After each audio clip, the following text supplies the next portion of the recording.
नमस्कार श्रद्धालुओं, आप सभी का हमारे चैनल तीर्थ वाहिनी में हार्दिक स्वागत है। क्या कलयुग में भी मोक्ष संभव है? अगर हाँ, तो उसका सबसे सरल मार्ग कौन सा है? आज हम आपको परिचित कराने जा रहे हैं एक ऐसे दिव्य ग्रंथ से जो भक्ति को ही जीवन का सर्वोच्च साधन बताता है। इस पुराण को नारद पुराण के नाम से जाना जाता है। महर्षि नारद द्वारा उपदेशित ये पुराण हमें सिखाता है कि ज्ञान और कर्म से ऊपर भगवान का नाम और भक्ति ही मोक्ष का सच्चा मार्ग है। इस पुराण में हरि नाम का महात्म्य, धर्म का सरल स्वरूप और कलयुग के लिए उपयुक्त साधना का विस्तार से वर्णन मिलता है। इस वीडियो में जानिए नारद पुराण की प्रमुख शिक्षाएं और वो मार्ग जो सीधे हृदय से परमात्मा तक पहुंचाता है। कभी सोचा है कि कोई एक पवित्र ग्रंथ असल में दो अलग अलग किताबें हो सकता है? जी हाँ, आज हम बात करने वाले हैं हिंदू धर्म के सबसे दिलचस्प और कुछ हद तक रहस्यमयी ग्रंथों में से एक नारद पुराण की। और इसकी कहानी वाकई बहुत अनोखी है। यही तो है नारद पुराण की सबसे बड़ी पहेली। सोचिए, एक ही नाम और ग्रंथ दो, ये कैसे मुमकिन है? ये सवाल ऐसा है जिसने बड़े बड़े विद्वानों को भी सालों तक चक्कर में डाले रखा। तो चलिए, आज हम सब मिलकर इस गुत्थी को सुलझाने की कोशिश करते हैं। लेकिन आगे बढ़ने से पहले एक मिनट रुककर ये समझ लेते हैं कि आखिर ये पुराण होता क्या है। देखिए, ये सिर्फ कहानियों की किताबें नहीं हैं। आप इन्हें प्राचीन भारत का एक तरह का एनसाइक्लोपीडिया समझ सकते हैं। एक ऐसा खजाना जिसमें ब्रह्मांड कैसे बना से लेकर देवी देवताओं और महान राजाओं की कहानियों तक सब कुछ मौजूद है। ठीक है, तो अब हम ये समझ गए कि पुराण क्या होते हैं। तो चलिए वापस अपनी उस पहेली पर आते हैं जिसने हमें यहाँ खींचा है। एक नाम और दो ग्रंथ, आखिर ये हुआ कैसे? तो राज खुलता है यहाँ। जब विद्वानों ने गहराई से खोज की तो पता चला कि असल में दो अलग अलग ग्रंथ हैं। एक है नारदीय पुराण, जो कि एक महापुराण है, मतलब एक बहुत बड़ा एनसाइक्लोपीडिया जैसा ग्रंथ।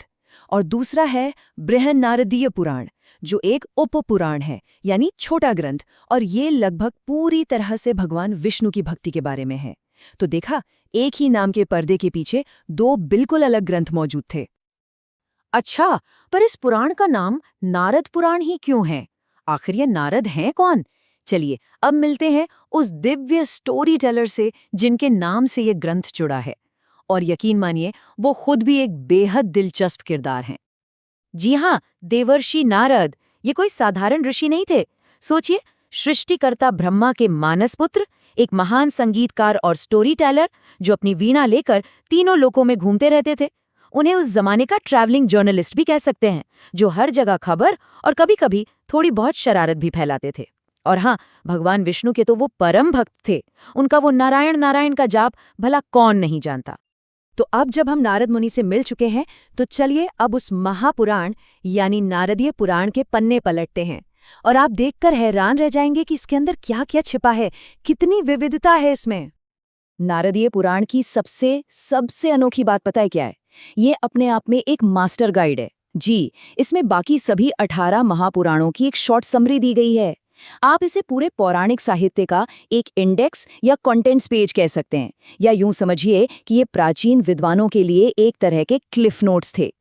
और ये मत सोचिएगा कि इसमें सिर्फ देवताओं की कहानियां हैं। अरे नहीं, इसमें 6 वेदांगों का ज्ञान है, मोक्ष और धर्म का दर्शन है, और तो और संगीत, नृत्य, यहाँ तक कि मिलिट्री स्ट्रैटेजी जैसे सेक्युलर विषय भी हैं। और सबसे दिलचस्प बात, इसमें बुद्ध की प्रशंसा भी मिलती है। वाकई ये तो ज्ञान का एक पूरा ब्रह्मांड है। पर ज्ञान सिर्फ तथ्यों और जानकारी का नाम तो नहीं है ना? असली ज्ञान तो कहानियों में छिपा होता है। और ये पुराण हमें जिंदगी के बड़े बड़े सबक सिखाने के लिए बहुत ही जबरदस्त कहानियों का इस्तेमाल करता है। ऐसी ही एक कहानी है नारद और महान संगीतकार तुम्बुरु की। अब नारद जी खुद तो महान संगीतकार थे ही, लेकिन जब उन्होंने देखा कि तुम्बुरु अपने गायन से भगवान विष्णु को कितना प्रसन्न कर रहे हैं, तो उनके मन में ईर्ष्या आ गई। उन्होंने भी कोशिश की, भगवान शिव से वरदान भी ले लिया, लेकिन बात नहीं बनी। आखिर में जब उनका अहंकार टूटा, तब वो विनम्र होकर तुम्बुरु के पास सीखने गए। और जब उन्होंने सीखा, तब जाकर उनका संगीत भगवान विष्णु को भाया। कितनी बड़ी सीख है ना इसमें कि असली महानता ईर्ष्या में नहीं बल्कि सीखने की विनम्रता में है। ऐसी ही एक और बहुत प्रसिद्ध कथा है राजा रुक्मांगद की। उनकी भक्ति इतनी गहरी थी कि स्वयं भगवान विष्णु को मोहिनी का रूप धरकर उनकी परीक्षा लेनी पड़ी। ये कहानी इतनी पावरफुल है, इसका असर इतना गहरा है कि आज भी भारत के नाटकों और क्लासिकल डांस में इसे बार बार दिखाया जाता है। ये बताता है कि इस पुराण का हमारी संस्कृति पर कितना स्थायी प्रभाव रहा है। तो हमने देखा कि नारद पुराण में ज्ञान है, कहानियां हैं, लेकिन इसका एक और बहुत ही प्रैक्टिकल इस्तेमाल भी था।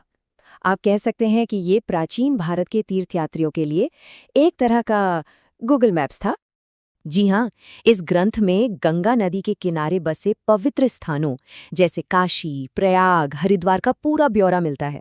इतना ही नहीं, ये बंगाल, बिहार और यहाँ तक कि नेपाल के तीर्थों के लिए भी एक ट्रैवल गाइड का काम करता था। ये तीर्थयात्रियों को बताता था कि कहाँ जाना है, कैसे जाना है। तो ये सिर्फ एक धार्मिक किताब नहीं, बल्कि उस जमाने का एक बेशकीमती रिसोर्स था। अब जाहिर है, एक ऐसा गाइड जो इतने सारे इलाकों को कवर करता है, वो समय के साथ बदला भी होगा, है ना? और बस यही बात हमें इस ग्रंथ के सबसे फैसिनेटिंग पहलू तक ले आती है। वो ये कि नारद पुराण कोई एक पत्थर की लकीर नहीं है। ये एक जीता जागता, समय के साथ विकसित होता हुआ ग्रंथ है। इसे किसी एक लेखक ने एक ही बार में बैठकर नहीं लिखा।